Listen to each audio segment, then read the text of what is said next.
Gold, trusted gold buyers. మీరు తాకట్టు పెట్టిన బంగారాన్ని విడిపించి ఈ రోజు ఉన్న మార్కెట్ ధరకు కొనబడను.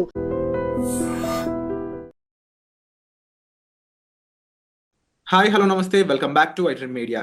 సో ఈ రోజు మనతో పాటు ఉన్నారు అంతర్జాతీయ న్యాయవాది ఫ్రమ్ యుఎస్ కావేటి లా నుంచి కావేటి శ్రీనివాసరావు గారు. సార్తో మాట్లాడతాం ముఖ్యంగా I-140 గురించి, దాని అప్రూవల్ గురించి ఇండియన్ స్టూడెంట్స్ అండ్ పేరెంట్స్ ఏం తెలుసుకోవాలండి. నమస్కారం సార్. నమస్కారం సార్, ప్రీవియస్ ఎపిసోడ్లో మీరు ఈ H-1B $100,000 ఫీజు సంబంధించిన విషయాలు ఎన్నో మాకు క్లుప్తంగా వివరించారు. సో ఈ ఎపిసోడ్లో I-140 గురించి అసలు అదంటే ఏంటి, దాని గురించి మన ఇండియన్ స్టూడెంట్స్ ఏమేమి తెలుసుకోవాలి కాస్త చెప్తారా? ఇప్పుడు ఫస్ట్ ఆఫ్ ఆల్ అండి, అమెరికాలో మీరు గ్రీన్ కార్డ్ చేసుకోవాలి అంటే ఇక్కడ ఒక 2 ఆస్పెక్ట్స్ ఉన్నాయండి. ఫస్ట్ ఏంటి, మన స్టూడెంట్స్ అందరూ వచ్చేది F1 వీసాలో వస్తారు యుఎస్కి. F1 అంటే స్టూడెంట్ వీసా. దాని తర్వాత మీరు ఇక్కడ ఉండిపోవాలనుకుంటే F1 వీసాలో కొంత వాళ్ళు ఏమి ఇచ్చారు వెసులుబాటు అంటే, మీరు చదువుకున్న తర్వాత పోస్ట్ వర్క్ తీసుకోవచ్చు, వర్క్ పర్మిట్. స్టెమ్ ప్రోగ్రామ్స్ అయితే 2-3 సంవత్సరాలు ఇక్కడ ఉండొచ్చు, మీరు పని చేసుకోవచ్చు అని ఒక ప్రొవిజన్ ఉంది F1లో. ఇప్పుడు మరి ఒకవేళ మీరు 3 సంవత్సరాల కంటే ఎక్కువ ఉండాలనుకుంటారు, యుఎస్లోనే స్థిరపడాలనుకుంటారు, అప్పుడు ఏం చేస్తారు, ఈ కన్సల్టింగ్ కంపెనీస్కు వాళ్ళు కాంటాక్ట్ అవుతారు. కొంతమంది కన్సల్టింగ్ కంపెనీస్ వాళ్ళు కూడా ఈ స్టూడెంట్ F1లో ఉన్న వాళ్ళను కాంటాక్ట్ చేస్తారు. వాళ్లకు గెస్ట్ హౌస్లు ఇస్తారు, వాళ్లకు కొత్త మోడర్న్ టెక్నాలజీస్ మీద ట్రైనింగ్ ఇస్తారు, ఇచ్చి వాళ్ళ రెజ్యూమేలు చేసి వాళ్ళకు ఉద్యోగాలు పెట్టిస్తారు. మరి ఉద్యోగాలు పెట్టించినప్పుడు మీరు F1 స్టేటస్ కాకుండా H1 చేసుకోవాలి. అంటే దానికి 3 సంవత్సరాల పరిధి, మీకు మొదటి 3 సంవత్సరాలు ఇస్తారు, తర్వాత ఎక్స్టెన్షన్ 3 సంవత్సరాలు అవుతుంది. మరి ఇప్పుడు మీరు 3 సంవత్సరాలు 6 సంవత్సరాల వరకే ఈ దేశంలో ఉండొచ్చు H1లో, అంటే నాన్ ఇమిగ్రెంట్ వీసా అంటారు అది. మరి ఇక్కడే పర్మనెంట్ గా ఉండాలనుకోండి, మరి ఏం చెయ్యాలి? మీరు ఒకవేళ పనిచేస్తుంటే ఒక ఎంప్లాయర్కి మీకు జీతం ఇస్తాడు, ఆ ఎంప్లాయర్ కూడా కాస్తో కూస్తో మీ ఎంప్లాయీస్ మీద డబ్బు సంపాదించుకుంటాడు. ఖర్చులు అయిన తర్వాత, పేరోల్ ఖర్చులు అయిన తర్వాత, ఇన్సూరెన్స్ ఖర్చులు అవన్నీ జరిగిన తర్వాత కొంత డబ్బు సంపాదించుకుంటాడు ఎంప్లాయర్. మరి మీరు వాడికి డబ్బు సంపాదించి పెడుతున్నప్పుడు మీకు పర్మనెంట్ గా మిమ్మల్ని ఉద్యోగం ఇవ్వడానికి ఇబ్బంది లేదు కదా. ఆ పర్మనెంట్ ఉద్యోగం ఇవ్వడానికి ఫస్ట్ స్టెప్ ఏమంటారంటే, ముందు పర్మనెంట్ గా ఉద్యోగం ఇచ్చేటప్పుడు ఎంత జీతం ఇవ్వాలి, దాన్ని ప్రివేలింగ్ వేజ్ చేసిన తర్వాత దాని తర్వాత డిపార్ట్మెంట్ ఆఫ్ లేబర్కి వెళ్ళి మేము ఈ ఉద్యోగానికి పర్మనెంట్ చేయాలనుకుంటున్నాము అని వాళ్ళు ఏం చేస్తారంటే పర్మ్ ప్రాసెసింగ్ అప్లికేషన్ పెడతారు. అంటే పర్మనెంట్ గా మేము తీసుకుంటాము ఈ పర్సన్ అని కాదు, ఈ పలానా ఉద్యోగాన్ని. అది అప్రూవ్ అయిన తర్వాత నెక్స్ట్ ఏంటి, డిపార్ట్మెంట్ ఆఫ్ లేబర్ గార్డ్ ఏమంటాడు, సరే ఈ దేశంలో ఇలాంటి ఎంప్లాయీ మీకు లేడు, దొరకట్లేదు, సో మేము మీకు పర్మిషన్ ఇస్తాము ఆయన గ్రీన్ కార్డ్ చేయడానికి అని. పర్మ్ ప్రాసెసింగ్ తర్వాత రెండోది ఏంటి, ఇమిగ్రేషన్ దగ్గర వెళ్ళాలి. ఎవరు, కంపెనీ ఓనర్స్ వెళ్ళి ఏం చెయ్యాలి, మాకు ఈ పలానా మనిషి పలానా పాస్పోర్టు పలానా H1లో ఉన్నాడు, లేకపోతే స్టూడెంట్ వీసాలో ఉన్నాడు, వేరే వీసాలో ఉన్నాడు, మేము ఈయన గ్రీన్ కార్డ్ చేయదలుచుకున్నాము అని ఒక పిటిషన్ దాఖలా చేస్తారండి ఎంప్లాయర్. ఎవరికి చేస్తారు, USCIS కు, ఇమిగ్రేషన్ కు చేస్తారు.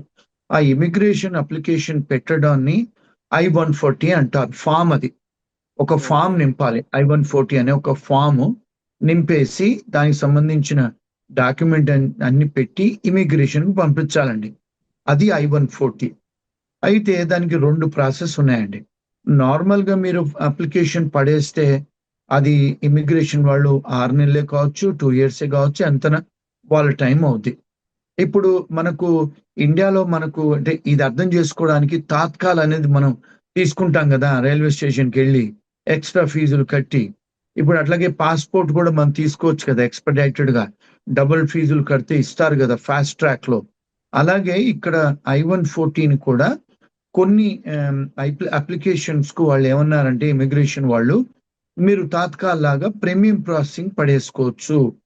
అంటే ఏంటి, మామూలుగా $800 కట్టేది మీరు $2,500-3,000 ఎక్స్ట్రా కడితే మీకు మేము 15 రోజుల నుంచి 45 రోజులలోనే మీకు అప్రూవల్ చేసిస్తాము అని I-140 అని అంటారు. దాన్ని I-140ని ప్రీమియం ప్రాసెసింగ్ పెట్టి చేసుకోవచ్చు అంటారు.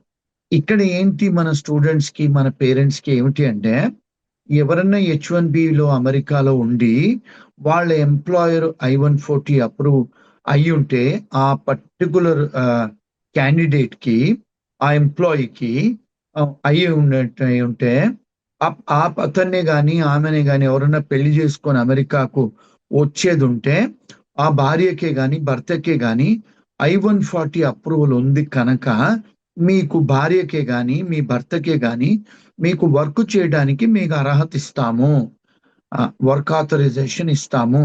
అందుకే చాలా మంది ఏం చేస్తుంటారు, ఇప్పుడు సంబంధాలు మాట్లాడుకునేటప్పుడు H1B వాళ్ళని, ఏమండి మీకు I-140 అప్రూవల్ ఉందా? ఆ అప్రూవల్ ఉంటే ఇప్పుడు చేసుకునే వాళ్ళకి అక్కడ అమెరికాకు వచ్చి ఉద్యోగం చేసుకునే వెసులుబాటు ఉంది వాళ్ళకి, అంటే వర్క్ ఆథరైజేషన్ ఇస్తారు అన్నట్టు. అందుకనే చాలా మంది ఏంటంటే I-140 ఉన్న వాళ్ళకే చేసుకోవడానికి మొగ్గు చూపిస్తారు.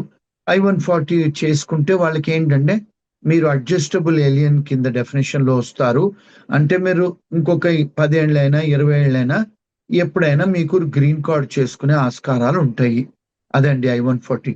సో ప్రీమియం ప్రాసెసింగ్ అనే కొన్ని అప్లికేషన్స్ కు వాళ్ళు పెట్టారు, కొన్నిటికి పెట్టలేదు.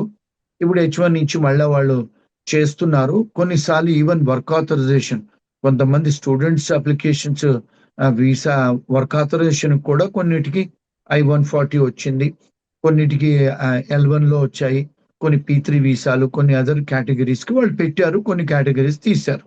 అదండి యాక్చువల్ గా I-140 గురించి, దానికి కావాల్సిన ప్రీమియం ప్రాసెసింగ్ గురించి అండి ప్రాసెస్. సో ఈ I-140 అనే ఫామ్ ఫిల్ చేసినట్లయితే 45 days లోపు వర్క్ అనేది కంప్లీట్ అవ్వచ్చు. చేస్తారు. ప్రీమియం ప్రాసెసింగ్ ఫీజు మీరు డబుల్ పే చేస్తే 15 days to 45 days లోపల వాళ్ళు డినై చేయటమా అప్రూవ్ చేయటమా చేసి పంపిస్తారండి. అది ప్రీమియం ప్రాసెసింగ్ అంటే అర్థం. మన వాళ్ళు అర్థం చేసుకోవాల్సింది సింపుల్ లాంగ్వేజ్ లో, మనం తాత్కాల్లో పోయి రైల్వే టికెట్ కొనుక్కున్నట్టు, సాయంత్రం పోవాలంటే పొద్దున కొనుక్కున్నట్టు, అట్లా అది అర్థం, దాని అర్థం అందండి.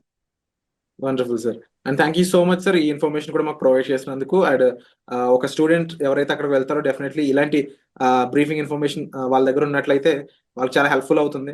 And thank you so much every time ఇలాగా ఎప్పుడు అవసరం ఉన్నా సరే మా కోసం ఇలా టైం ఇచ్చి ప్రాపర్ వాల్యుబుల్ ఇన్ఫర్మేషన్ మాకు షేర్ చేసినందుకు ఫ్రమ్ కావేటిలా యాజ్ ఏ వాల్యుబుల్ సజెషన్స్ మాకు thank you so much sir. Thank you. నిజంగా ప్రస్తుతం ఉన్నటువంటి సమాజం దేనికి ప్రయారిటీ ఇస్తుంది? ఆర్థిక సంబంధాల చుట్టూ మాత్రమే తిరుగుతుంది. మళ్ళీ ఎన్నికలంగానే చాలా విరక్తి కలుగుతాం. మంచి అనిపిస్తుంది కదా, లేడీస్ కూడా ఛాలెంజింగ్ జాబ్స్ చేసినప్పుడు చాలా బాగుంటది. ట్రాఫిక్ అసిస్టెంట్స్ గా నియమించిన ట్రాన్స్జెండర్స్ అందరితో సాల్యూట్ చేయించుకుంటున్నారు. ఫుడ్ డెలివరీ ఇవ్వటానికి వెళ్ళినటువంటి డెలివరీ బాయ్ అనిల్ పై కళ్ళ ముందు పెళ్ళండి